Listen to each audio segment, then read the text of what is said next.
आप देख रहे हैं श्री हरि कृपा आश्रम चैनल। संस्थापक स्वामी श्री हरि चैतन्य पुरी जी महाराज।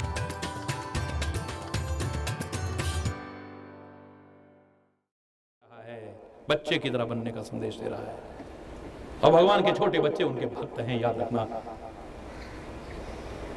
भक्त अगर तुम बन जाओगे तो परमात्मा तुम्हारी रक्षा ना करे कैसे हो? प्रहलाद ने नहीं कहा है तो उसकी रक्षा हुई है, ध्रुव ने नहीं कहा है तो उसकी रक्षा हुई है, विभीषण ने कुछ नहीं कहा है फिर उसकी रक्षा हुई है। आपने कहीं रामायण में यह पढ़ा विभीषण ने कहा सारी लंका जल रही है, आए मेरा घर भी ना जाए, आए मेरा घर भी ना जल जाए। सारी लंका जल गई लेकिन एक विभीषण का घर नहीं जला। क्यों? क्योंकि उसका रक्षक बैठा हुआ है। उसका कौन बाका कर सकता है? या घर ही नहीं या शरीर ही नहीं, उसकी किसी चीज का नाश नहीं हो सकता है। वो कभी नहीं घबरा के गए हे भगवान मेरे घर में भी आग ना लग जाए। मैं नहीं कह रहा वो प्रयास नहीं करेगा आग बुझाने का, और ध्यान लगा के बैठ जाए नहीं लगी है तो लगने दो, अरे भगवान बचाएगा। नहीं, प्रयास करना भी उसी ने सिखाया है। किसी के प्रयास भी सफल नहीं होंगे और ये हल्का सा भी हाथ भी लगाएगा तो ठीक हो जाएगा। हरि बोल, हरि बोल। तूने तो खाली बस एक माध्यम बनना है, करने कराने वाला तो बैठा है। फिर अगर तू उसके समर्पित होकर के चलता है। हरि बोल, हरि बोल। भाले बाल विधुर, सिर पर बाल चंद्रमा है, तात्पर्य बालवत बन जाओ। सिर पर बाल चंद्रमा है का तात्पर्य बाल चंद्रमा टेढ़ा है, याद रखना। और टेढ़ा चंद्रमा भी शंकर की शरण में आ जाए, शंकर का संग कर ले तो वंदना के योग्य हो सकता है।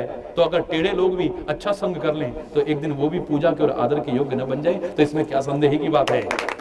इस संग का प्रभाव प्रदर्शित कर रहा है। टेढ़े से टेढ़ा व्यक्ति भी अगर अच्छा संग कर लेगा उसका भी उद्धार हो जाएगा। संग ऐसी चीज है, इसलिए संग अच्छा करना। गलत संग करोगे तुम्हारा जीवन गलत बनेगा, फिर तुम कितना भी कहो तुम्हारी पर भगवान रक्षा करे। गलत संग करके, गलत चीजों का इस्तेमाल करके, गलत जीवन जीते हुए तुम लाख कहना परमात्मा रक्षा करना, परमात्मा तुम्हारी रक्षा नहीं करेगा। याद रखना, बुरा लग सकता है लेकिन ये सत्य है। हरि बोल, हरि बोल, हरि बोल, हरि बोल। परमात्मा रक्षा नहीं करेगा। एक व्यक्ति रात दिन शराब पिए और कहे मेरा स्वास्थ्य खराब नहीं होना चाहिए, बोलो ना, कभी हो सकता है। मैं नहीं कह रहा होए, लेकिन हो सकता है। बोलो ना, फिर यही कहोगे हमने तो खूब कहा भगवान जी से हमारी रक्षा करना।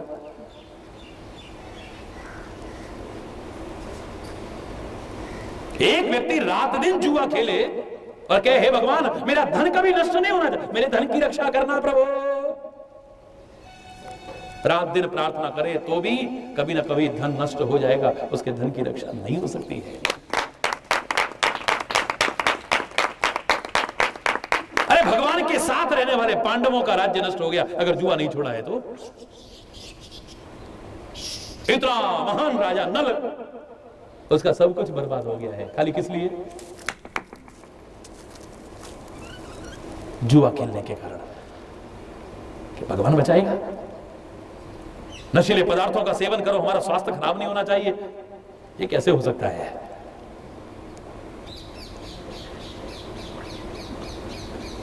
गलत आचरण रखो और फिर कहो हमारी दुर्गति नहीं होनी चाहिए।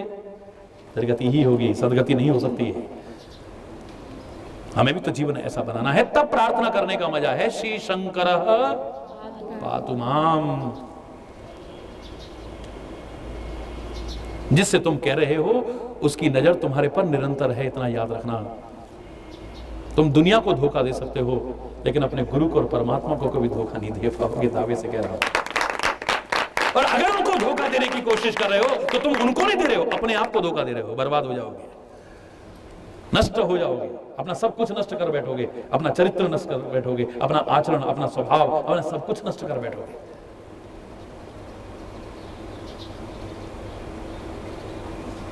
किसने गलत नहीं कहा है? गुरु से कपट, मित्र से चोरी, या हो अंधा। अंधे का मतलब ये नहीं कि आंख फूट जाएंगे, अज्ञान भी तो अंधा ही बनाता है हमें। बोलो,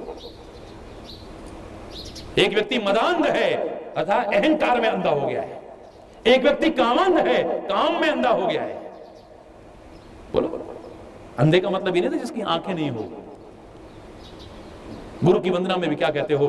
गुरु ज्ञान की शलाका डालता है, काहे में? अज्ञान तिमिरांधस्य, अज्ञान के अंधकार से जो अंधे हो चुके हैं।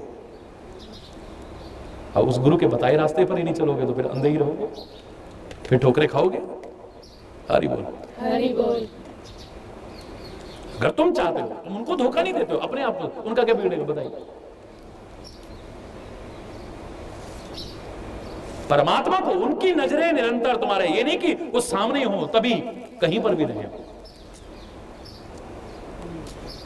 उनके लिए अगर तुलसी ने कहा है तो गलत नहीं कहा है। बिनु पद चलई बिन सुनही बिन काना, वो बिना पैरों के भी चल सकता है, बिना कानों के भी सुन सकता है, बिना आंखों के भी देख सकता है, बिना हाथों से भी कर बिन कर्म करही विधि नाना, सहज घ्राण बिन बास असेक विषय, बिना नासिका के भी सब गंध ले रहा है। बिनु बाणी बक्ता बड़ जोगी, वो बिना वाणी के भी बहुत बड़ा वक्ता है। हरि बोल, हरि बोल। बिना वाणी के भी बहुत कुछ बोल देता है, बहुत कुछ। हमारे मन में भावनाएं बाद में आती हैं, वो पहले जान जाता है, इसलिए उसे धोखा देने की कोशिश, खुद धोखा खाओ। वैसे तो धोखा किसी को भी नहीं देना चाहिए। हरि बोल, हरि बोल। हाँ।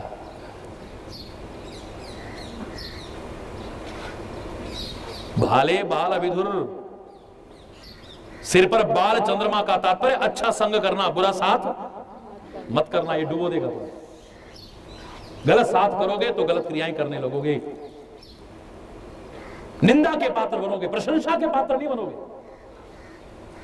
अच्छा संग करके तो टेढ़ा चंद्रमा भी वंदना के योग्य बन गया। अगर तुम भी अच्छा संग कर लोगे, टेढ़े भी रहे होगे तो कोई दिक्कत नहीं है, एक दिन बहुत अच्छे सीधे हो जाओगे और अच्छे कर्म करके इस संसार में प्रशंसा के पात्र बनोगे, निंदा के पात्र नहीं बनोगे, आदर के पात्र बनोगे, श्रद्धा के पात्र बनोगे, प्रेम के पात्र बनोगे।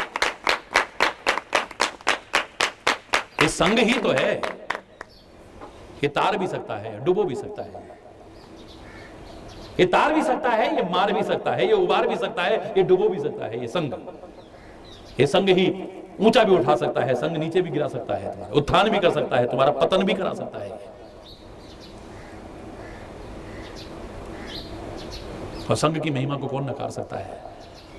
तभी मैं बार बार कहा कहता हूं, हरि चैतन्य करो संगति सज्जन की मेरे भाई, कर संगति दुर्जन की बाबरे शुभ गति काहू न पाई।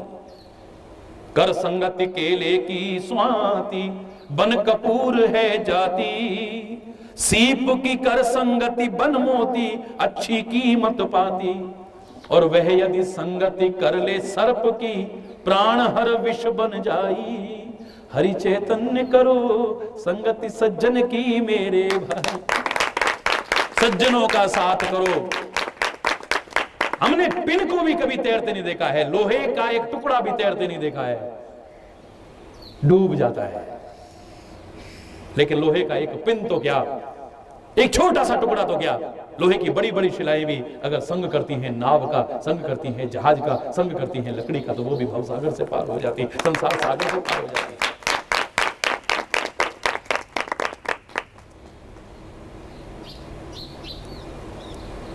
गंगा जी भी अगर शराब की बोतल में डाल दी जाए, कितनी पवित्र है ये, कितनी महान है ये, कितनी पूजनीय है, कितनी आदरणीय है ये। लेकिन शराब की बोतल में डाल दिया जाए तो गंगा का भक्त भी उसे ग्रहण, बोलो ना, एक शराबी की बात नहीं कर रहा है, लेगा उसको?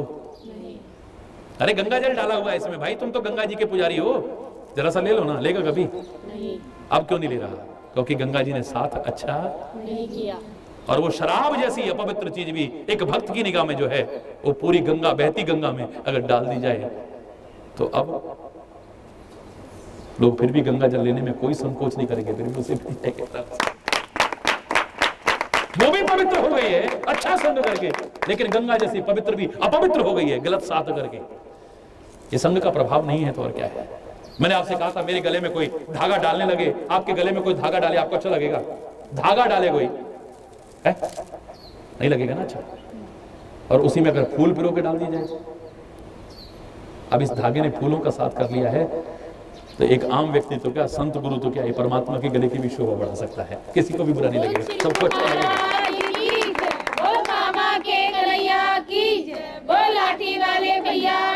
और मैंने तो आपको यहां तक कहने में संकोच नहीं किया है कि हमारी संस्कृति में अग्नि को बहुत महान माना है, देवता माना है, और पूजा का विधान है उसका। जन्म से लेकर मृत्यु तक इसकी पूजा की जाती है। अग्नि हमारे आराध्य देव हैं, हमारे पूज्य देव हैं, लेकिन ये अग्निदेव अगर यज्ञ का साथ करते हैं तो इनकी पूजा होती है। चूल्हे का साथ करते हैं तो धन्यवाद के पात्र बनते हैं। मुर्दे का साथ कर ले तो, मुर्दे का, मरे हुए का साथ कर ले तो, बोलो ना, कूड़े करकट का साथ कर ले तो, वहां खड़े होकर के पूजा करोगे, पुष्प चढ़ाओगे। अगर मिर्ची का साथ कर ले, किसी ने नजर उतार के मिर्चे डाल दी, टिके रहोगे नहीं, अग्निदेव है यहाँ पे, अरे इनको छोड़ कैसे थोड़ी जाते हैं, पहले इनकी पूजा तो कर ले, भागोगे वहां से, अरे क्या कर दिया रे, फिर अग्निदेव अच्छे, बोलो ना, अग्निदेव को दूसरे तो नहीं है।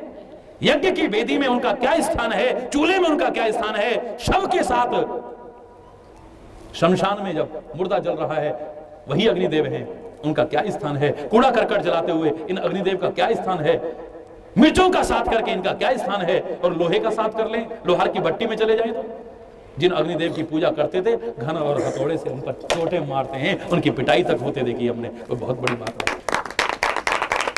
और पिटाई होना तो बहुत बड़ी बात नहीं है, इससे भी आगे देख लो, अगर यही बीड़ी सिगरेट का अग्निदेव साथ कर ले तो, बीड़ी सिगरेट पीने के बाद लोग जूते से रोनते हैं इन्हें, बीड़ी को नहीं रोनते, उसकी आग को रोनते हैं। बोलो ना, गलत कह रहा हूं? ये वही अग्निदेव हैं, अग्निदेव कोई दूसरे नहीं है।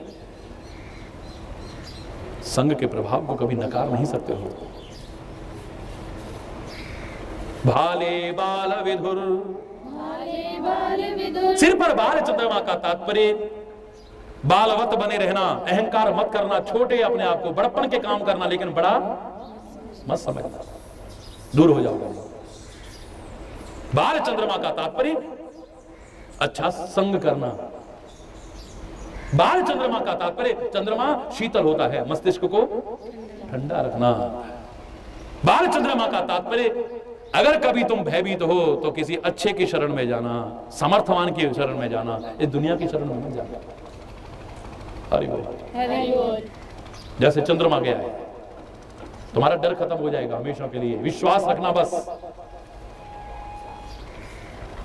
और जो शरण में आ जाए उसे मत ठुकराना, ये बाल चंद्रमा का भाव है। शरणागत को कभी ठुकराने की कोशिश मत करना, उसे अपना लेना, जैसे शंकर ने अपनाया है। तुम भी फिर महादेव बन जाओगे, तुम्हारी रक्षा तो होगी, तुम औरों की रक्षा करने लायक हो जाओगे, मैं दावे से कहता हूं।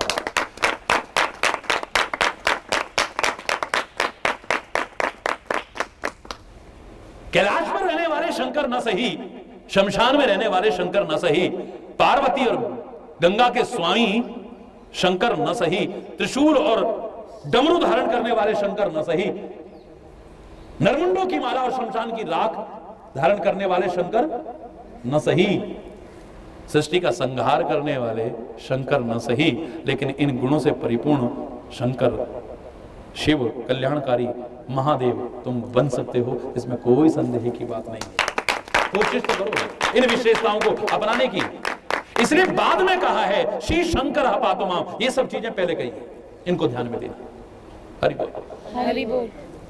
भाले बाल विधुर, भाले बाल विधुर, गले च गरलम, गले च गरलम, और गले में क्या है? विष। हरि बोल, हरि बोल। गले में क्या है? विष है। इस संसार में अपने जीवन की घटनाओं का यदि मंथन करोगे, हमेशा अमृत नहीं मिलेगा तुम्हें। कितनी बार जहर के घूंट पीने पड़ते हैं। कभी घर में शांति बनी रहे इसलिए जहर पी जाते हो, अंदर पी जाते हो घूंट, नहीं पीते बोलो। किस किस को नहीं पीने पड़े हैं? हो सकता है मुझे भी पीने पड़े हों, आपको भी पीने पड़े हों, और ना पीने पड़े हों तो पीने पड़ सकते हैं। हरि बोल। हरि बोल। इस संसार में जीवन की घटनाओं का मंथन करोगे, हमेशा अमृत नहीं मिलेगा। कितनी बार विष के घूंट पीने पड़ते हैं। कभी घर में शांति रहे इसलिए पी लेते हो, कला कलेश टल जाए इसलिए पी लेते हो, झगड़ा ना हो जाए इसलिए पी लेते हो, संबंध खत्म ना हो जाए इसलिए पी लेते हो। किस किस बात के लिए, कई कई बार, कहां कहां, किस किस से आपको नहीं पीने पड़ते हैं। लेकिन तुम महादेव के स्वरूप को देख करके ये समझ लेना कि उस जहर को कभी बाहर मत उगलना। बाहर जहर था, दुनिया जल रही थी, ये जहर से दुनिया जल रही थी। कालकूट विष के प्रभाव से, हलाहल विष के प्रभाव से सारी दुनिया जल रही थी। तुम परोपकारी बने हो, लोकहित का चिंतन तुम्हारे अंदर आया है, तो मैं इसे तभी पूर्ण समझूंगा जब उस जहर को बाहर लोगों के सामने न उगलो। फिर पीने का फायदा ही क्या रहा तुम्हारे कि हमारी जान चाहे चली जाए लेकिन दूसरों को बचाना है, दूसरों को अमृत देना है, बदले में चाहे हमें विष भी मिल जाए। फिर तुम महादेव कैसे बनोगे अगर उस जहर को वापस बाहर उगलोगे? तो फिर लोग जलेंगे। जिस तरह के जहर के घूंट आपको भी पीने पड़ते हैं, इन्हें भी बाहर उगलोगे तो लोगों के दिमाग खराब होंगे कि नहीं होंगे? बोलो। लोग जहर नहीं उगलते हैं, विषैले नाग आकर के जहर नहीं उगलते हैं, ये मानव जहर उगल रहे हैं। समाज में जो हिंसा भड़का रहे हैं, समाज में जो विद्वेष की स्थिति पैदा कर रहे हैं, कौन है वो? विषैले नाग नहीं है, हमारे तुम्हारे बीच रहने वाले मानव ही तो हैं। जहर उगलते हैं जगह जगह जाकर के, खुद सिक्योरिटी के बीच चले जाएंगे और लोगों में दंगे भड़कवा जाएंगे, आग लगवा जाएंगे। बाहर मत उगलो इसे, दुनिया जलेगी फिर मरेगी। और अंदर भी इसे मत आने देना, दिल में मत आने देना इसे। ये विष के घूंट पीने पड़ते हैं, इन्हें दिल में मत आने देना। दिल को परमात्मा का निवास बनाओ। इसमें जहर, इसमें दुर्भावना, इसमें गंदे विकार, इसमें बुराइयां, इनको प्रवेश मत करने देना, वरना हृदय में परमात्मा नहीं टिकेंगे। और अगर आपके हृदय में राम रहे, अगर हृदय में परमात्मा रहे, तो ऊपर से चाहे विष भी आ जाए, घबराने की जरूरत नहीं। मैंने आपसे कहा था, ऊपर से विष आया, अंदर है राम, तो दोनों जब जुड़ेंगे तो विश्राम बन जाएगा। वो विष भी आपके जीवन को लेने वाला नहीं, आपको विश्राम देने वाला, शांति देने वाला। बोलो शिव महाराज की जय, बोलो कामा के कन्हैया की जय, बोलो लाठी वाले भैया की जय। गले में रख लेना इसे। और जिसने इतनी सामर्थ्य विकसित कर ली है अपनी कि जो जहर के घूंट पीने पड़े, न उसे बाहर उगल रहा है और न ही अपने हृदय में आने दे रहा है, मैं दावे से कह रहा हूं वही महादेव बन गया है। फिर उसे नहीं कहना पड़ता परमात्मा मेरी रक्षा करना, उसकी तो रक्षा होगी, वो दूसरों की रक्षा करने लायक बन जाएगा। मैं दावे से कले च गरलम यस्योरसी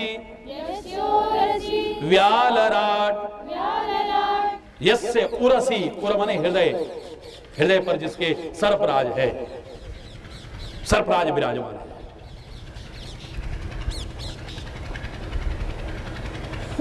और ऐसे हमारे आसपास भी हैं, खाली शंकर जी के पास नहीं देखे। जहर खाली उन्होंने नहीं पिया, हमें भी पीना पड़ता है। फर्क इतना हो सकता है, हम मजबूरी में पीते हैं या जीवन को अपने समाप्त करने के लिए पीते हैं, लेकिन वो दूसरों की जान बचाने के लिए पीता है। और जिसने ऐसा पिया है वो कभी मरेगा नहीं, वो तो हमेशा के लिए अमर हो जाता है। मैं दावे से कह रहा हूं। वो गीत सहसा मुझे याद आ जाता है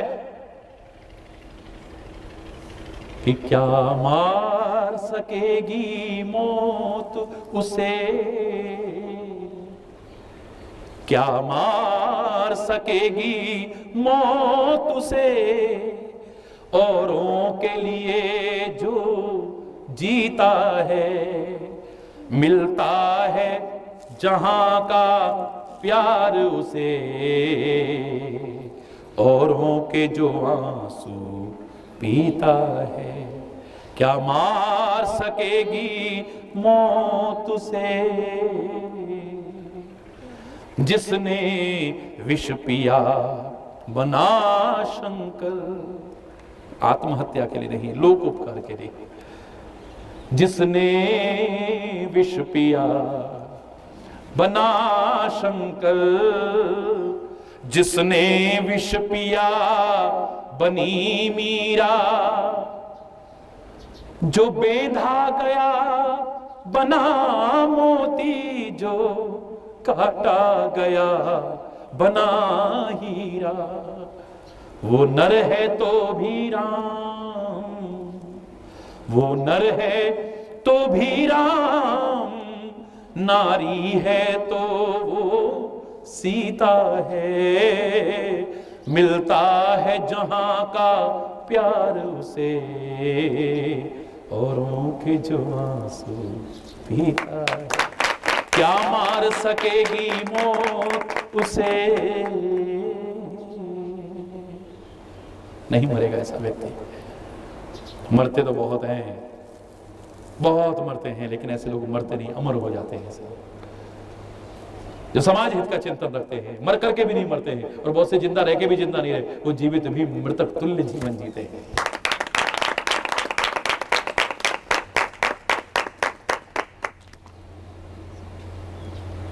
एक मरता तो नामो निशान भी नहीं, एक मर के अमर हो जाता है, एक मर के भी जिंदा रहता है, और एक जिंदा ही मर जाता है। ऐसे ऐसे लोग होते हैं।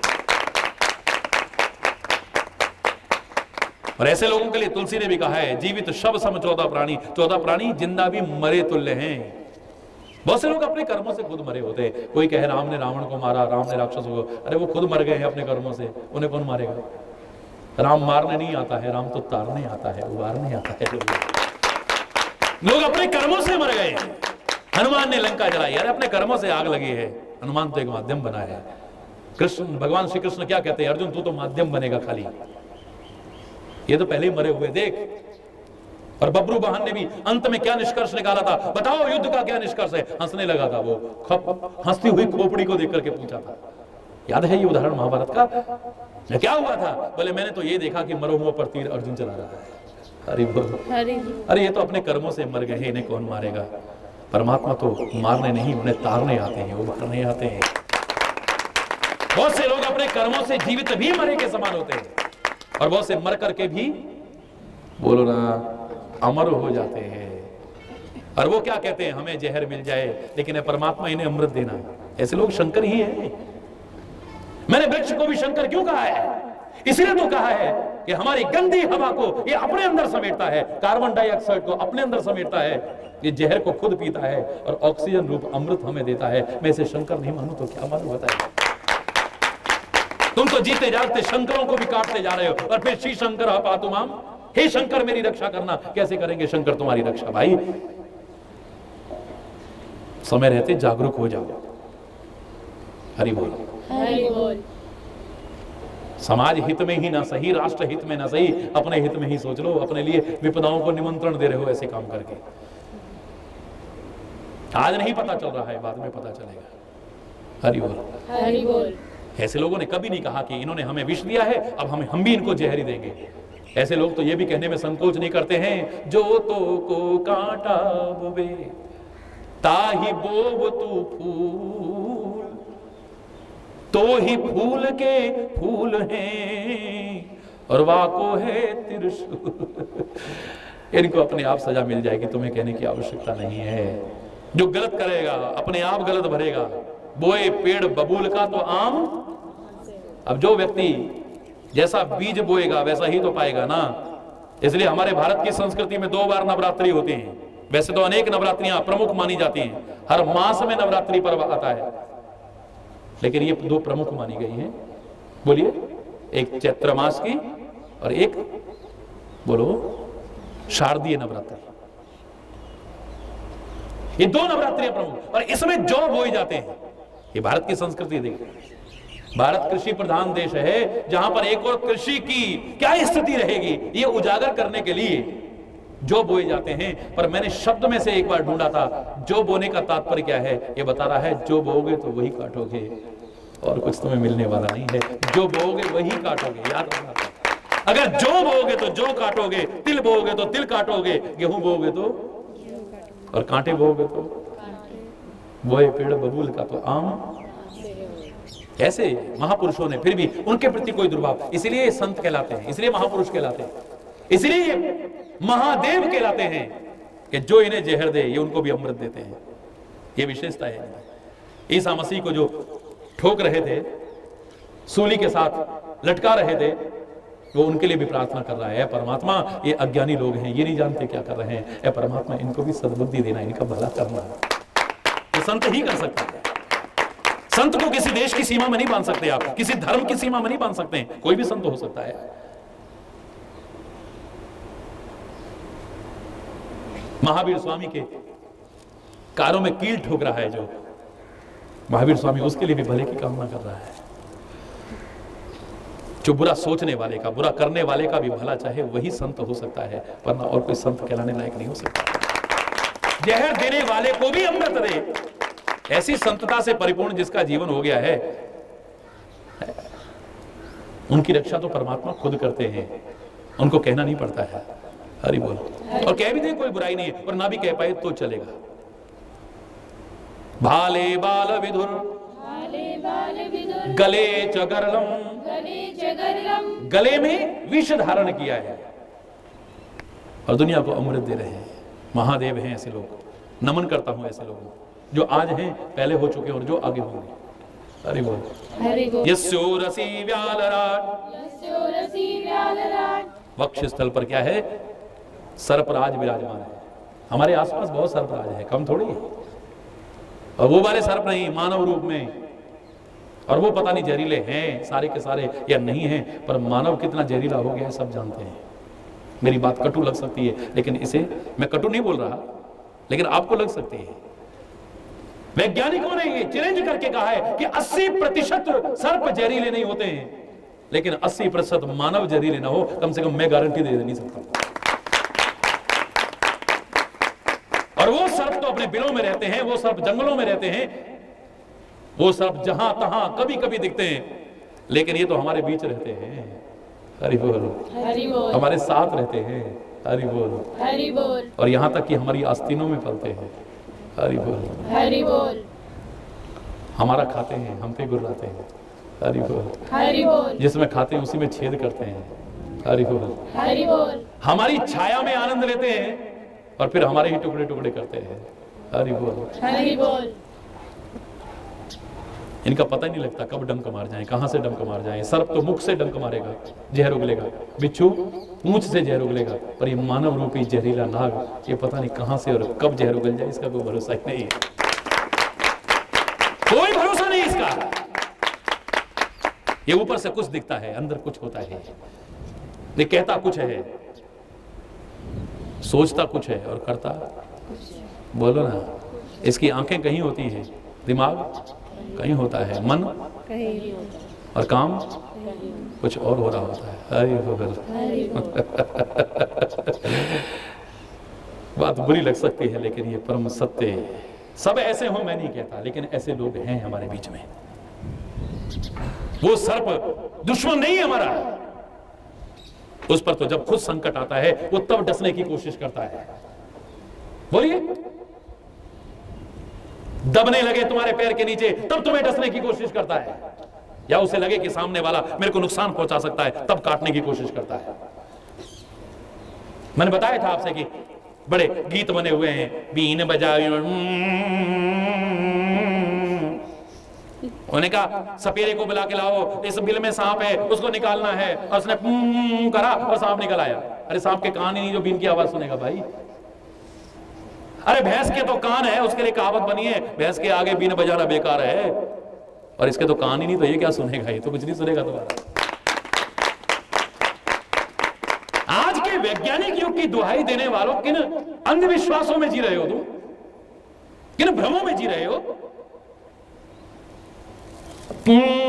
करने से नहीं आता है सांप, वो यूं यूं करते करते बार बार जमीन पे मारता है उस बीना को। और सांप वाइब्रेशन से सुनता है, ये अपनी चमड़ी से सुनता है, तरंगों से सुनता है। जो वाइब्रेशंस होती है पृथ्वी में, जो कंपन होता है, उससे महसूस करता है। हरि बोल। हरि बोल। बोलो ना, हरि बोल। जोर से बोलो ना, हरि बोल। ये उससे महसूस करता है। ये त्वचा से सुनता है, ना कि इसके कान है ही नहीं सुनने वाले, तो कहां से सुनेगा। जिन हरि कथा सुनी नहीं काना,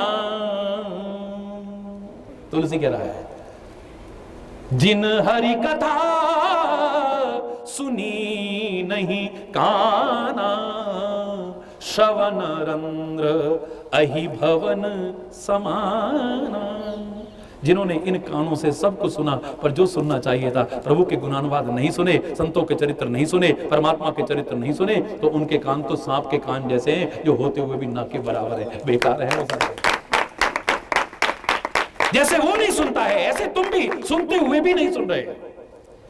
गुरु कह रहा है पर सुन नहीं रहे, माँ बाप कह रहे हैं पर बोलो ना, हमारे बड़े बुजुर्ग कुछ कह रहे हैं, समझा रहे हैं, पर हम कान होते हुए भी बहरे बने हुए हैं।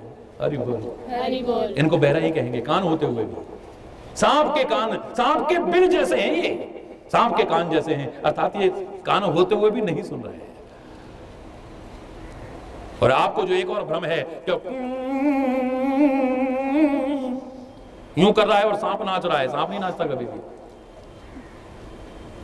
उसे तो खतरा नजर आता है, उसे वो संगीत में वाद्य नजर नहीं आता है। अरे बोल, उसे तो खतरा नजर आता है, सामने कोई हथियार है जिससे मेरे को, और आप बेशक आवाज मत करो, खाली यूं ही करते रहो, वो फिर भी यूं ही करता रहेगा सांप। उसकी आंखें तो बड़ी तेज होती है, बस यूं यूं करता रहेगा, उससे बचने की कोशिश करता है, और जिधर जिधर बीन जाएगी उधर ही जाता है। हरि बोल, हरि बोल। ऐसे ही हर एक को नहीं काटता है, पर इंसान तो बिना वजह लोगों को काट रहा है, इसका कोई कारण नहीं है।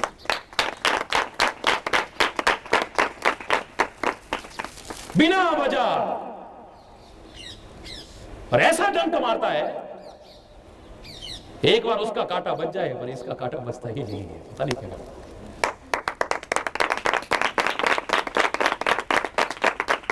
हरि बोल, हरि बोल। जोर से बोलो ना, हरि बोल। और जोर से बोलो ना, हरि बोल। और हमने तो बचपन में पढ़ा था कि सांप दुश्मन नहीं, हमारा मित्र है। भारत जैसे कृषि प्रधान देश में तो कम से कम कहा जा सकता है, बोलो ना। जिस देश में अधिकांश संख्या किसानों की है, जिनके बिना हमारा देश अधूरा है, हम अधूरे हैं, जिन किसानों के बिना, वो खेती बाड़ी ना करे तो हमारे पास क्या है। कृषि के बिना इस देश की कल्पना ही अधूरी है। हरि बोल, हरि बोल। और कृषकों पर ध्यान दिए बिना, उनकी समस्याओं को समझे बिना, उनके जीवन के स्तर को उठाए बिना, उन्हें जागरूक बनाए बिना, इस देश के विकास की कामना भी हमारी मूर्खता ही होगी। कृषि प्रधान देश है हमारा, और किसान से कभी पूछ के देखिए, वो सांप को कभी अपना दुश्मन नहीं मानता है। वो जानता है इस रहस्य को, अगर ये सर्प ना होते तो सारी फसल चौपट हो जाती, इतने चूहे हो जाएंगे। ये कितने चूहों को हमारे खेतों में खा करके हमारी फसल को बचाता है, जिस अन्न को खा करके लोगों का जीवन बच रहा है, प्राण बच रहा है। पर मानव तो बिना वजह एक दूसरे के साथ शत्रुता कर रहा है, बिना वजह दुश्मन बना हुआ है एक दूसरे का, एक दूसरे के खून का प्यास, भाई भाई के खून का प्यासा बना हुआ है। तो बड़े बड़े जहरीले नाग हैं, हमारे साथ रहते हैं, जो कभी भी हमें कष्ट पहुंचा सकते हैं। हरि बोल। और ये एक फन वाला तो क्या, हजारों फन वाला सर्प आराम से कह देते हो, तो क्या सारे संत एक जैसे होते हैं क्या? सारे गुरु एक जैसे होते हैं क्या? अरे तुम्हारे हाथ की 5 उंगलियां एक जैसी नहीं होती, तुम दूसरों के बारे में कैसे देखते एक जैसे हो जाएंगे सारे के सारे? यहाँ अच्छे भी हैं, बुरे भी हैं, हर तरह के लोग हैं दुनिया में। कैसे कैसे धोखे होने के बावजूद फिर भी आप कोई चीज नहीं छोड़ते हो। और ये रास्ता तो है ही श्रद्धा और विश्वास का, इसलिए सबसे पहले श्रद्धा और विश्वास पर जोर दिया है। हवाई जहाज में कितनी बार आप भी गए होंगे, हम भी गए होंगे, कितने लोग गए होंगे, कभी नहीं कहा जरा दिखाओ तो सही एक बार, हवाई जहाज चलाएगा कौन, जरा आदमी दिखाओ। किसे चलाना है हवाई जहाज, उसे पहले दिखाइए हमको। तू दिखा भाई अपना, जरा वो दिखा, तूने कहां से सीखा था, कितने दिन सीखा था, एक बार चला के दिखा। हमने बैठना है भैया, दुर्घटना होगी तो हमारे जीवन भी जा सकता है, हमारे परिवार का पीछे क्या होगा ना भैया, हम ऐसे नहीं बैठेंगे चुपचाप बैठ जाते हो। हरि बोल, देखा भी नहीं होगा तुमने कई बार, हवाई जहाज के चालक को देखा भी नहीं होगा, ट्रेन के चालक को देखा भी नहीं होगा, और अपने जीवन तक को सहसा आप समर्पित कर उठते हैं। अब चाहे एक्सीडेंट हो, चाहे कुछ भी हो, भगवान सबकी रक्षा करे, ऐसा कभी ना हो, लेकिन फिर भी चाहे जीवन पर संकट भी आ जाए, इस बात की परवाह न करके आप अपने जीवन तक को दांव पर लगा देते हैं विश्वास के आधार पर। अगर आपको विश्वास नहीं होगा कि एक गाड़ी मुझे वहां तक पहुंचाएगी, आप कभी गाड़ी में सवार नहीं हो सकते। ये ट्रेन मुझे वहां तक पहुंचाएगी, आप कभी ट्रेन में नहीं बैठ सकते। ये हवाई जहाज मुझे मेरे लक्ष्य तक पहुंचाएगा, अगर विश्वास नहीं होगा आप कभी नहीं बैठ सकते। विश्वास के बिना कुछ नहीं है, याद रखना। सबसे पहले श्रद्धा और विश्वास, और वो भी पर्वतराज की तरह अडिग और अचल, जो चलायमान न हो, कभी भी डिग ना जाए, जो आपका कभी भी जरा जरा सी बातों में, जरा जरा सी घटनाओं में, जरा जरा सी। और पर्वतराज की तरफ ध्यान देने का यह भी भाव हो सकता है कि परोपकारी की बेटी है ये, परोपकारी की बेटी है, स्वार्थी की बेटी नहीं है। क्योंकि पर्वत भी परोपकारियों में ही आते हैं। खाली दो ही नहीं है कि वृक्ष कबो नहीं फल बके नदी न संचय, ये दो तो हैं ही। तुलसी ने और आगे बढ़ा करके बताया है कि संत विटप सरिता गिरिधरनी, संत विटप सरिता गिरिधरनी, परहित हेतु सवन के करनी, परहित हेतु सबन के करनी, परहित के लिए इन सब की करनी है। किस किस की? संत। दूसरा विटप, विटप माने वृक्ष। शंकर जी से स्तुति कर रहे हो, लेकिन मैं दावे से कह रहा हूं, मुझे शंकर जी के जो विभिन्न स्वरूपों में मैंने दर्शन किए हैं, उनमें एक स्वरूप ये भी है, ये वृक्ष भी परमात्मा का स्वरूप है, खाली संत का ही नहीं, परोपकारी नहीं। बिल्कुल शंकर का साक्षात रूप नजर आएगा। इस दुनिया में अगर जीते जागते शंकर के दर्शन करने हैं, तो आपको वृक्ष के अलावा दूसरा नजर नहीं आएगा। मैं दावे से कह रहा हूं, एक संत के अलावा नजर नहीं आएगा, नदी के अलावा नजर नहीं आएगा, पर्वतों के अलावा नजर नहीं आएगा। ये गिने चुने इनमें नजर आएंगे, आप साक्षात नजर आएंगे।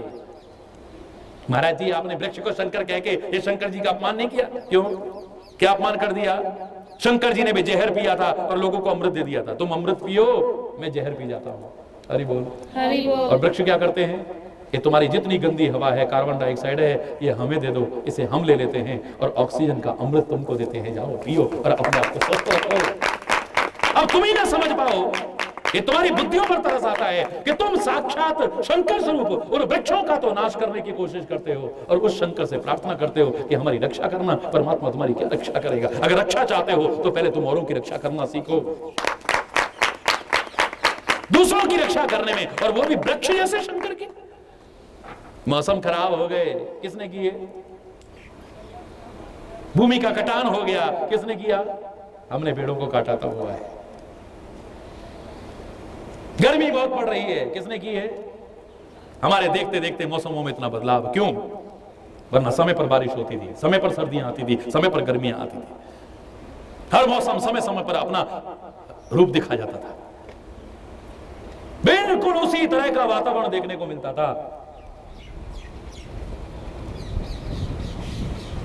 हमने बिगाड़ा है इसे, प्रकृति का संतुलन हमने खराब किया है, प्रकृति से खिलवाड़ हमने की है। और मैंने आपसे कहा था, प्रकृति तुम्हारी मां से ज्यादा रक्षा करती है, ये रक्षक है तुम्हारी, लेकिन इसे छेड़ोगे तो तुम्हारी भक्षक भी बन सकती है। इसे छेड़छाड़ मत करो, बंद कर दो इसे। तंग स्वार्थों के लिए जो प्रकृति को छेड़ रहे हो, ये अपने लिए संकटों को बुलावा दे रहे हो। फिर कहते रहना, भगवान हमारी रक्षा करना। ये जितने भूकंप आते हैं, सूखा पड़ता है, बाढ़ आती है, ये खाली दैवीय आपदाएं कहकर के मत टालिए, ये मानव की आमंत्रित आपदाएं भी हैं। हरि बोल, हरि बोल। पृथ्वी पर वजन इतना बढ़ाते चले जा रहे हो, हर एक की को क्षमता होती होगी भाई सहन करने की। अंधाधुंध आप जनसंख्या बढ़ाते चले जा रहे हैं। हरि बोल, हरि बोल। अब लाखों में संख्या नहीं है यहाँ, अब करोड़ों में संख्या नहीं है भारत की जनसंख्या की, अब अरब में पहुंच रही है। हरि बोल, हरि बोल। विश्व का छठा हिस्सा तो हमारे देश में है। बोलिए,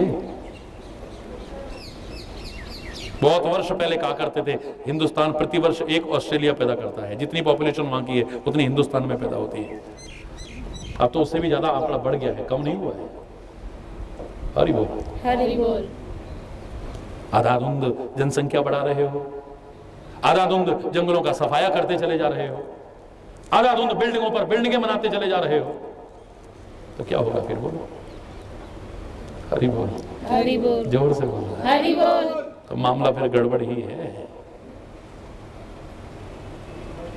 परोपकारी है पर्वतराज। श्रद्धा और विश्वास की अडिगता और अचलता के साथ साथ एक इशारा है कि जीवन को स्वार्थी मत बनाना, इसे परोपकारी बनाना, और जो तुम्हारा उपकार कर रहे हैं उनके उपकार को कभी भूलने की कोशिश मत करना, उनके प्रति कृतज्ञता ज्ञापित करना, एहसान फरामोश बनने की कोशिश मत करना। जरूरी नहीं कि उन्हीं को हम उपकारी माने जो हमारे हाथ में कुछ पकड़ा दें। बहुत से ऐसे हैं जो दिखते ही नहीं हैं लेकिन फिर भी उपकार कर रहे हैं। हवा का हमारे ऊपर उपकार है, दिखती नहीं है, हमको दिखता नहीं है। प्रकृति का हमारे ऊपर उपकार है, हमें दिखता नहीं है। पृथ्वी का हमारे ऊपर उपकार है, दिखता नहीं है, देखने की कोशिश भी नहीं की हमने। उन शहीदों का हमारे पर उपकार है जो हमें दिखते नहीं है। हम तो गिने चुने नाम जानते हैं बस, वो भी हैं, लेकिन ऐसे लाखों करोड़ों हैं जिनका नाम तक आप नहीं जानते। ऐसे गुमनाम लोग हैं जो शिखर न बने हों, जो कंगूरे की ईंट न बने हों, जो दीवारें न बने हों, जो फानूस न बने हों, लेकिन नीम के पत्थर बन गए, जिन्हें लोग देख भी नहीं पाए, जिन्हें जान भी नहीं पाए। उन्हीं पर ये राष्ट्र टिका हुआ है। उनके उपकार को भी हम भूल नहीं सकते। गुरु जो अनंत कृपाएं करके हमारे पर उपकार करता है वो दिखता नहीं है। जो प्रसाद हाथ में देता है वो दिख जाता है,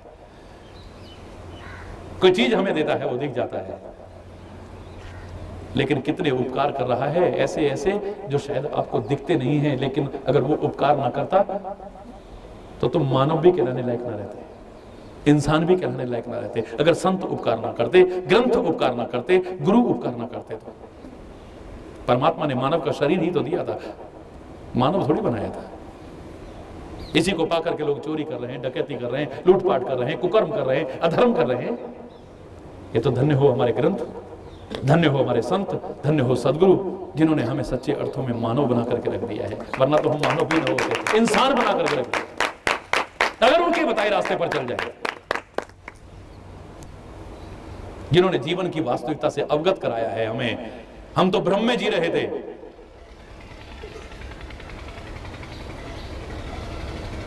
भ्रमों से उबारा है जिसने, संदेहों से उबारा है हमें।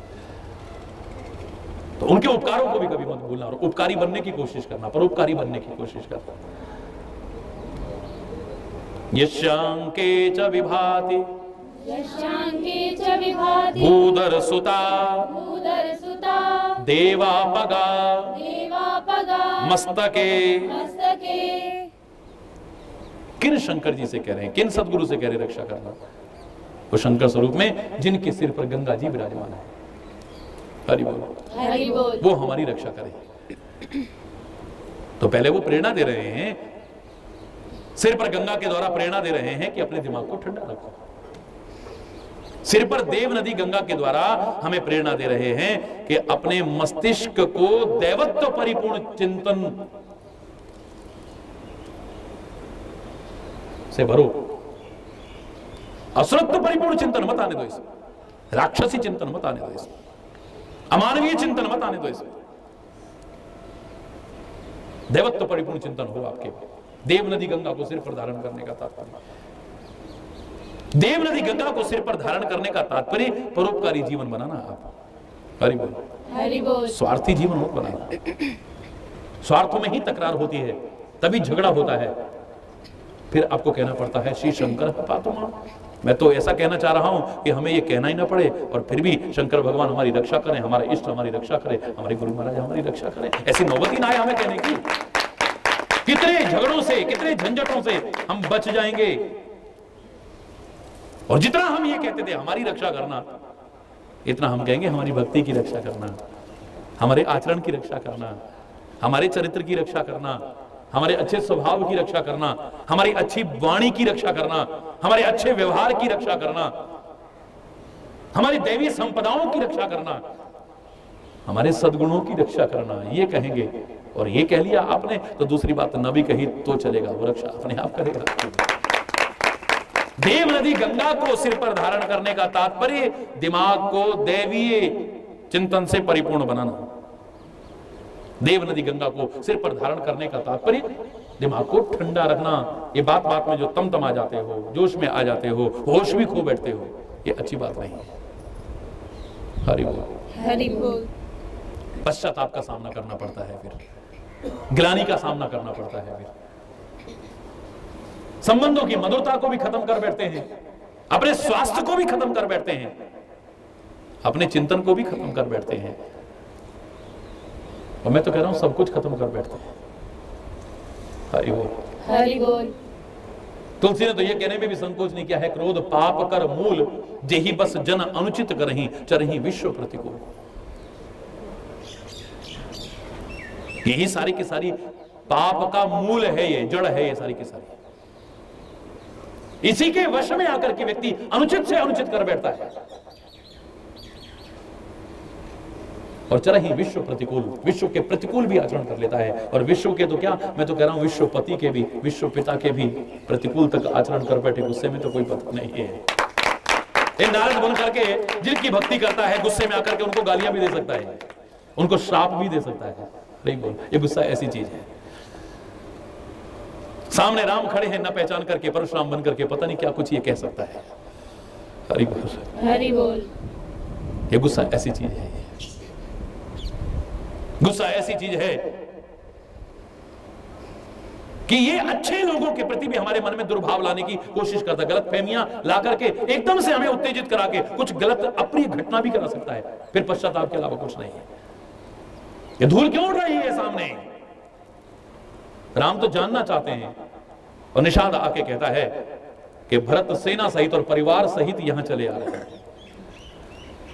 लक्ष्मण कहता है जरूर उनके मन में होगा कि इनको जंगल में मार दो, नहीं तो 14 साल बाद वापिस आएंगे और फिर इनको राज्य मिल जाएगा। इनको मार करके निष्कंटक राज्य करते हैं, मैं कराता हूं इनको निष्कंटक राज्य। हे राम, आज मैं प्रतिज्ञा करता हूं, शंकर भी आ जाएं, ब्रह्मा भी आ जाएं, तो भी आज भरत और शत्रुघ्न बचेंगे नहीं सेना सहित। इनको अगर युद्ध भूमि में न सुला दिया तो मेरा नाम भी लक्ष्मण नहीं है। राम कहते हैं धैर्य रखो, शांत रहो। आकाशवाणी होती है सहसा कर पछता ही विमूढ़ा। हे लक्ष्मण, माना कि तुम्हारा प्यार है राम के प्रति, तुम उस प्रेम के वशीभूत होकर के ही क्रोध में आते हो, उत्तेजित होते हो। राम के प्रति कोई गलत कहे तुमसे सहन नहीं होता है, राम के प्रति कोई गलत भाव रखे तुमसे सहन नहीं होता है, लेकिन फिर भी गुस्सा अच्छी चीज नहीं है। बिना सोचे समझे कुछ भी करके मूर्ख लोग फिर पश्चाताप ही करते हैं। और सोचिए आप, गुस्से में आकर के अगर एक भी तीर चल गया होता, किसी माता को लग गया होता, गुरु वशिष्ठ को लग गया होता, अवधपुर वासियों को लग गया होता, या भरत जो राम की जान है उसको लग गया होता, ये दुनिया में पता नहीं क्या होता। सोचिए, ये गुस्सा हमें, ये जोश जब आता है और होश नहीं जिसमें रहता, हम ऐसा भी कर बैठते हैं जिसके बाद रोने बिलखने के अलावा हमारे पास कुछ नहीं रहता है। जरा सी गलत फहमी हुई और गुस्सा आया और गलत कर बैठे, छोटी मोटी बात होती तो हम सॉरी बोल देते, क्षमा याचना कर लेते, और सामने कोई बड़प्पन वाला होता तो हमें क्षमा भी कर देता। लेकिन इस गुस्से में तो हम किसी की जान भी ले सकते हैं। हरि बोल, हरि बोल। और जिन्होंने सॉरी कहने के लिए कहा, उन्होंने ये भी कहा था, sorry does not makes a dead man alive. Sorry कहने से कोई मरा हुआ जिंदा नहीं होगा। फिर मारने के बाद किसी को सॉरी बोल दो तो जिंदा हो जाएगा क्या है? फिर पश्चाताप है, फिर ग्लानि है, इसके अलावा आपके हाथ में कुछ भी नहीं रहेगा। अपनी याददाश्त खो बैठोगे इसी गुस्से के कारण, अपने स्वास्थ्य को खराब कर बैठोगे इसी गुस्से के कारण, संबंधों की मधुरता को खत्म कर बैठोगे इसी गुस्से के कारण, प्रशंसा के नहीं निंदा के पात्र बनोगे इसी, बोलो, गुस्से के कारण। तो फिर क्या फायदा है? सिर पर गंगा जी को धारण कर, ऐसा नहीं कि शंकर जी को गुस्सा नहीं आता होगा, बिना गुस्से के कैसा सारे संसार का संहार कर देंगे क्या? कैसे करेंगे? जब तांडव होता है तब देखो। लेकिन शक्ति और सामर्थ्य रहते हुए भी फिर अपने आप पर नियंत्रण रखना, अपने दिमाग को ठंडा रखना, जिस काम के लिए मिली है शक्ति उसी में उपयोग करते हैं। और वैसे अगर उस शक्ति का उपयोग करते तो दुनिया में शायद आज कुछ बचता ही ना, वो तो प्रलय ही प्रलय दिखा देते। ऐसे प्रलयंकर है वो। और ये नहीं कि बात बात में तमतमाते रहें। जिनका जरा सा तीसरा नेत्र खुले सामने कामदेव जल करके भस्म हो जाए, जिनका तीसरा नेत्र जरा सा खुले तुम क्या गुस्सा करोगे? सारी दुनिया।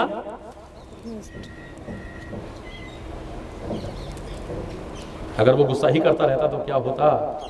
ना हम होते ना तुम होते। हरि बोल, हरि बोल। ना हम होते ना तुम होते, जीवित ना होता कोई, सब मौत की नींद सोते सारे के सारे। कोई नहीं बचता इस दुनिया। ये नहीं कि बात बात में तमतमाते रहो। तो सिर पर गंगा जी को धारण करने का तात्पर्य मस्तिष्क को शीतल रखो। सिर पर गंगा जी को धारण करने का तात्पर्य इस मस्तिष्क में दैवत्व परिपूर्ण चिंतन लाओ। सिर पर गंगा जी को धारण करने का तात्पर्य जैसे गंगा परोपकारी है ऐसा परोपकारी चिंतन लेकर के आओ। स्वार्थ में ही चिंतन मत लाओ। सिर पर गंगा जी को धारण करने का तात्पर्य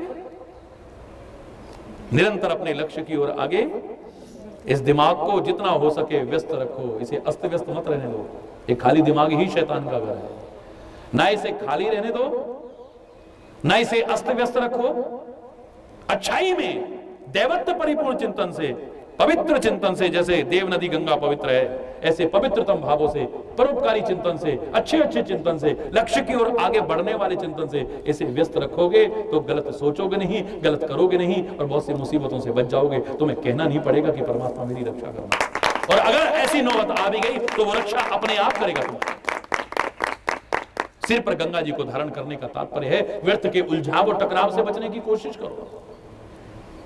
ये नहीं कि जरा जरा बात में ही उलझ रहे हैं, जरा जरा बात में टकरा रहे हैं, मरने मारने पर उतारू हो गए। ये जीवन इसलिए नहीं मिला है, इसलिए नहीं मिला है जीवन कैसे व्यर्थ और उलझाव, व्यर्थ के उलझाव और टकराव में समय से पहले नष्ट करने की कोशिश करो। एक व्यक्ति आत्महत्या का चिंतन लेकर के चला जा रहा था। रास्ते में एक संत बैठे थे। सोचा कि एक बार चरणों में प्रणाम कर लेता हूं। संत ने इतने प्यार का हाथ रखा कि उसकी आंख में आंसू आ गए। हरि बोल, हरि बोल। प्यार से जब हाथ रखा तो उसकी आंख में आंसू आ गए और इतना अपनापन लगा कि जो किसी को नहीं बताया था उसने खाली मन में रखा था कि मैं अब आत्महत्या कर लूंगा, उस संत से नहीं छुपा पाया। हरि बोल, हरि बोल। बोले महाराज मैं अब इस जीवन को रखूंगा नहीं, बहुत दुखी हो गया। महाराज कहते हैं बेटा आत्महत्या एक महान अपराध है। लेकिन वो तो डटा हुआ था अपनी बात पे। कहने लगा अब शरीर मेरा है, मेरे को दिया भगवान ने, अब मैं इसे रखूं या मारूं? बोलो रखूं या इसे खत्म करूं? ये तो भगवान ने मेरे ऊपर सौंप दिया है। संत बड़े दयालु थे, बड़े कृपालु थे और बड़े सरल थे। कोई नाटक नहीं, कोई आडंबर नहीं, सरल भाषा में जो कहा उसके समझ में नहीं आया तो गुरु महाराज ने कहा, वो संत ने कहा कि बेटा ऐसा करना, तुम अब शाम को यहां से जाना, शाम को जाना, उससे पहले यहां से मत जाना। ठीक है। गुरु महाराज ने खुद पत्ते तोड़े और लाकर के पत्तलें बनाई, बड़ी सुंदर सुंदर। वो देख रहा पत्तल इतनी बढ़िया है। और उन पत्तलों में आश्रम में जितने लोग थे खुद भोजन परोसा सबको। और जब भोजन कर लिया तो लोग लाख कोशिश कर रहे हैं लेकिन संत को कोई शर्म नहीं है, वो खुद पत्तलें उठा करके कूड़े में फेंक आते हैं। समझने में देर नहीं लगी उसे। क्या सिखाना चाहते हैं संत? संत कहते हैं भैया पत्तल को बुरी चीज नहीं है। पत्तल बनाई अपने पास रखी तो मेरी है, मैं चाहे जो करूं, लेकिन इसे बिना उपयोग के बाहर फेंक देना ये मूर्खता होगी। जब इसका उपयोग पूरा हो जाए तब तो मैं खुद ही उठा करके फेंक दूंगा, फिर कोई बुराई नहीं है। जब इसका उपयोग पूरा हो जाए उससे पहले फेंकना तो मूर्खता होगी। बात समझ में आ गई? इसका उपयोग जब पूरा हो जाएगा ये अपने आप फेंकी जाएगी। जिस लिए बनी है ये, वो कार्य पूरा, जिसके लिए तेरे को मानव शरीर मिला है वो कार्य पूरा हो गया तेरा। काहे के लिए मिला है? बोले ये जानना चाहता, अब कुछ दिन सत्संग कर तू, और ये जो भाव आते हैं तो क्षणिक होते हैं, उसके बाद समझते रहे बात। वो जो एकदम जोश में आया था मरने के लिए, वो भाव चला गया। और जो आत्महत्या करने आया था उसने कितने लोगों में जागृति पैदा की, और लोगों ने भी, जिनके मन में आत्महत्या का भाव था, उनको भी उस हत्या के बोध से दूर करके अच्छा जीवन जीने की प्रेरणा दी। एक महान संत बना। अब मैं उस महान संत का तुम्हें नाम अभी नहीं बताऊंगा, बाद में बताऊंगा। जो काम के लिए तुम आए हो पहले उस काम को करो। तुम्हें आवश्यकता नहीं है इसे फेंकने की, ये तो एक दिन चला जाएगा अपने आप ही। जब ये गंदा हो जाएगा, वैसा हो जाएगा, ये तो अपने आप दूर हो जाएगा। पर पहले तुम तो अगर इसे फेंकना चाहो तो उपयोग पूरा कर लो पहले। हरि बोल, हरि बोल। ये नहीं कि उससे पहले ही तुम इसे जबरदस्ती, और उपयोग आखिरी सांस तक इसका होता है। इसलिए आत्महत्या जैसा घोर अपराध करने की आवश्यकता नहीं है। तुम सोचते हो कि आत्महत्या करके इन दुखों से छुटकारा मिल जाएगा, ऐसा मिलने वाला हरगिज नहीं है। क्योंकि आत्महत्या के बाद, इस शरीर का अंत करने के बाद तुम सोचो कि तुम्हारा अंत हो गया, नहीं, एक यात्रा और शुरू हो रही है, और दुखों को निमंत्रण दे रहे हो तुम। पता नहीं किस किस योनि में भटकते रहोगे। सारी बोलो, जरा परीक्षा में अंक अच्छे नहीं आए, जरा फेल हो गए, कर दो जी आत्महत्या। जरा सा घर में कष्ट मिला, कर दो जी शरीर का अंत। नहीं, इतना महान, इतना अमूल्य शरीर इसलिए नहीं मिला है तुमको। हमारे भारत जैसे देश में भी आज ये महान अपराध बहुत ज्यादा बढ़ता चला जा रहा है। सोचना चाहिए, सतर्क होकर के सोचना चाहिए, शांत होकर के सोचना चाहिए। और ये होता तभी है जब दिमाग ठंडा नहीं रहता हमारा, उस समय बस जोश में, बस अब तो ये कर देना है हमने। जब शांत हो जाओगे तो उस व्यक्ति की तरह कुछ दिन उनका सत्संग करो, अगर ये जानना चाहते हो इसका उपयोग क्या है, फिर ये अपराध नहीं करेगा। फिर तो अपना जीवन तो संवारेगा ही, वो औरों का भी जीवन संवार करके न दिखा दे तो तब कहिए। हरि बोल, जोर से बोलो ना। हरि बोल।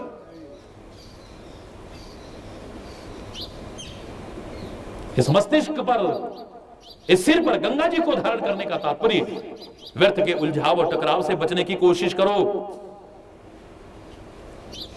गंगा ही नहीं, जैसे अन्य नदियां भी जहां तक हो सकता है टालती हैं। शक्ति और सामर्थ्य होते हुए ये नहीं कहती आजा तू, हमको कम समझाए क्या, हट। आगे पहाड़ आया, आगे चट्टान आई, वो कहती अच्छा बाबा तू बड़ा सही, हमें जहां से रास्ता मिलेगा वहां से निकल जाएंगे हम। कहो तो तेरी परिक्रमा लगा के तेरे को सम्मान देते हुए तू बड़ा भाई, बहुत बड़ा। इसका मतलब नहीं कि गंगा में शक्ति नहीं है, नदियों में शक्ति नहीं है, इतनी शक्ति है। उन्हें अगर निकलने का रास्ता ना मिले तो पानी इकट्ठा होता रहेगा और इतना फोर्स आ जाएगा कि बड़े से बड़े पहाड़ को भी उखाड़ करके फेंक सकती हैं वो नदियां, फिर भी उसका दुरुपयोग नहीं करती उस शक्ति का दुरुपयोग नहीं करती हैं, उसका सदुपयोग करती हैं। वो कहती है हमें लक्ष्य तक पहुंचना है और इसके लिए आवश्यक है व्यर्थ के उलझाव और टकराव से बचना है। कुछ नहीं रखा है फालतू, पता नहीं कितना जीवन मिला है, इसको हम इसमें नष्ट करें। इसे प्यार बढ़ाने में भी नष्ट कर सकते हैं अगर नष्ट करना है, किसी की जान बचाने में भी नष्ट। मरते बहुत देखे हमने, एक शराब पी के मरते देखा है, एक लड़ाई झगड़ा करके मरते देखा है, और एक किसी की जान बचाते हुए मरते देखा है। पर उसे इतिहास कभी भूलता नहीं है और उसको इतिहास कभी माफ नहीं करता है। दोनों में अंतर है। कामदेव से भी जब कहा गया कि तुम शंकर के साथ ऐसा करो क्योंकि सृष्टि की रक्षा करनी है, उनका विवाह न हुआ, उनकी संतान पैदा न हुई, तो इस राक्षस का वध नहीं होगा। जाओ। कामदेव जानता है कि शंकर से विरोध, ये तो मृत्यु सुनिश्चित है, पर मेरा कोई उनसे मुकाबला थोड़ी है, मेरा कोई उनसे झगड़ा थोड़ी है, मेरा कोई उनसे विरोध थोड़ी ना है। पर अगर समाज हित के लिए मेरे मरने पर सारी दुनिया की जान बचती है तो कामदेव भी कहता है मुझे मरने में कोई संकोच नहीं है, ये दुनिया हमेशा याद रखेगी, मैं मरूंगा नहीं। परहित लाग तजई जो देही संतत संत प्रशंसई देही। निरंतर संत भी उसकी प्रशंसा करते हैं, शास्त्र भी उसकी प्रशंसा करते हैं, इतिहास आदर के साथ उसे याद करता है, वो कभी मरता नहीं। अगर इतना ही मरने का शौक है ना, तो राष्ट्र की रक्षा होते करते हुए अपने शरीर को त्यागे ना, किसी की जान बचाते हुए शरीर को त्यागे ना, रात दिन समाज की रक्षा का कार्य करते हुए जाए ना। इतना ही अगर शौक हो रहा है तो लड़ाई झगड़ा करके नहीं, गुस्से में तमतमा के नहीं, गलत कर्मों से नहीं, गंदे खान पान से नहीं। इसलिए गंगा जी को सिर पर धारण कर रहे हैं। व्यर्थ के उलझाव और टकराव से बचने की हमेशा कोशिश करना। बहुत सारे भाव पहले भी सुन चुके हो। हरि बोल, हरि बोल। देवा पगा मस्तके भाले बाल विधुर, सिर पर बाल चंद्रमा है, पूरा चंद्रमा नहीं है। कैसा चंद्रमा है? बाल चंद्रमा है। ये बाल शब्द पे मेरे को हमेशा याद आता है कि बाल खाली पैरों में नहीं होते हैं, खाली हाथों में नहीं होते, खाली छाती पे नहीं होते हैं, ये सिर पे भी होते हैं। अरे वो बाल माने ये भी होता है ना, बाल माने वो भी होता है, बच्चा बाल। अरे वो बाल बन करके तो तुम किसी के सिर पर भी चढ़ सकते हो, और किसी के क्या, गुरु के, और गुरु के क्या, तुम भगवान के सिर पर भी चढ़ जाओ तो कोई बड़ी बात नहीं है। पर अहंकार करके तुम किसी के सिर पर नहीं चढ़ सकते हो। क्या बालवत बन जाओगे, अर्थात निराभिमानी बन जाओगे। बाल का तात्पर्य छोटा, बड़पन के काम करना, लेकिन बड़ा मत समझना अपने आप को।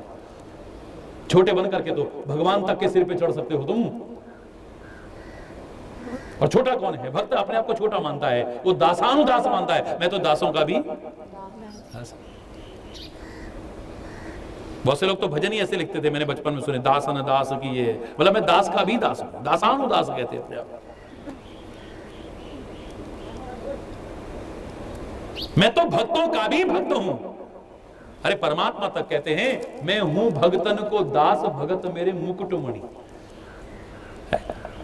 भक्त तो मेरे मुकुटमणि है, मैं तो भक्तों का दास हूं। सारी दुनिया मेरे अधीन है, लेकिन अहम भक्तः पराधीन, मैं भी अपने भक्तों के अधीन रहता हूं। सारी दुनिया जिसके अधीन है। हरि बोल। मैं अपने भक्तों के अधीन हूं। ये चाहे तो मैं पता नहीं क्या करने को तैयार है। मैं नामदेव के छप्पर भी छपा सकता हूं, मैं धन्ना के खेत भी जोत सकता हूं, मैं नंदा नाई बन करके पैर भी दबा सकता हूं। मैंने कब कब क्या क्या बन करके क्या क्या नहीं किया है, बोलो ना। पर तुम ऐसे बन तो जाओ। मैं रथवान बन करके रथ भी हाँकने को तैयार हूं, पर तुम अर्जुन तो बन जाओ। मैं तुम्हारे झूठे खट्टे मीठे बेर खाने को भी तैयार हूं, पर तुम शबरी तो बन जाओ।